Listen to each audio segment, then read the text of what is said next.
I knew something was wrong the second my father's eyes slid past my daughter like she was air. The room was loud, kids screaming, balloons popping, the usual chaos of a family gathering. But the moment felt unnaturally quiet to me. He stood in the center of the living room with that smug, patriarchal grin he wears when he's playing the benevolent grandfather. His arms overflowed with toys, bright bags, shiny boxes, the kind of presents kids remember. And then he handed them out, one by one, name by name, laugh by laugh, until he stopped in front of my daughter, paused, and stepped around her like she was an obstacle instead of blood. "This is for real family only," he said when she looked up in hope. He didn't whisper. He wanted me to hear. He wanted everyone to hear. My daughter blinked twice. Then she turned to me, confused at first, then crumbling. That tiny, trembling breath before the tears came nearly broke me. I didn't say a word. I just took her hand, wrapped her coat around her shoulders, and walked out. The room didn't stop me. No one asked why. That's the kind of silence only long-practiced cruelty creates. I strapped her into the car, wiped her cheeks, and told her, "We're leaving because you deserve better."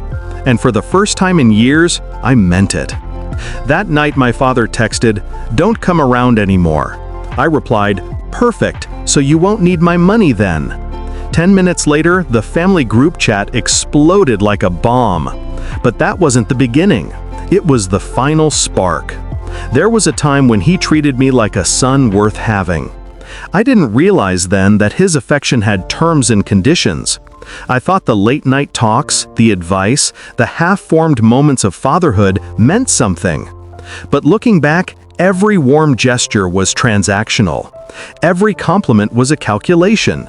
Every pat on the back had a price tag.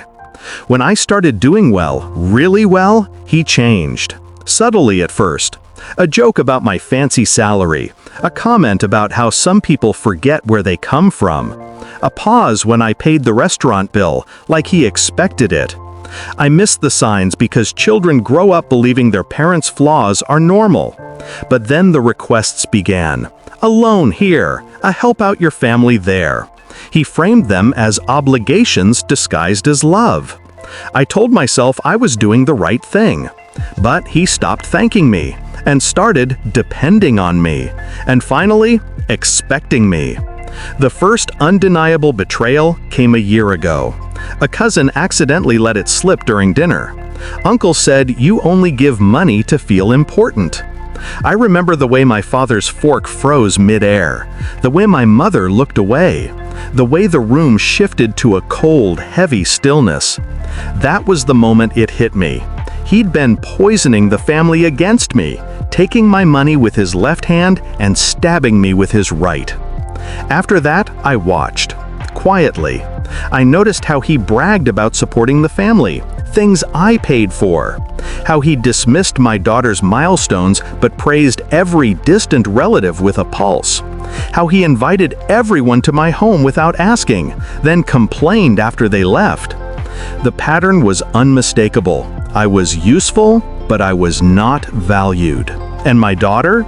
To him, she was collateral. The day I realized he'd been using me for years, something in me clicked into place. Not rage, not sadness, clarity.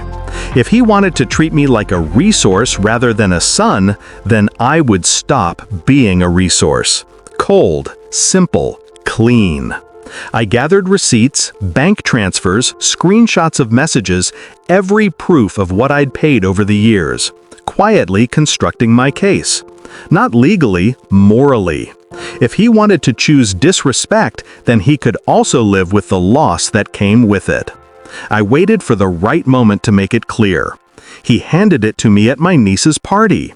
The moment I sent that text, "Perfect, so you won't need my money then?" I knew it would hit him harder than a punch. Within minutes, the group chat ignited. My sister, "Dad, what did you do?" My aunt, "Why is he saying he won't help anymore?" My cousin, "Is this about the party?" My mother, "Please don't make this public. Talk to him privately." My father finally wrote, "Don't be dramatic. You're overreacting." And there it was, his favorite weapon, dismissal. So I replied with the truth he'd never expected me to say out loud. For years, I paid bills you took credit for, funded events you claimed as your generosity, supported the family you used as props. But you made my daughter cry today to prove a point. I don't support people who hurt my child. You're on your own. Then I silenced the chat. He called 6 times. I didn't answer. When he finally left a voicemail, his voice had lost that arrogant edge. It cracked around the words he'd never planned to say.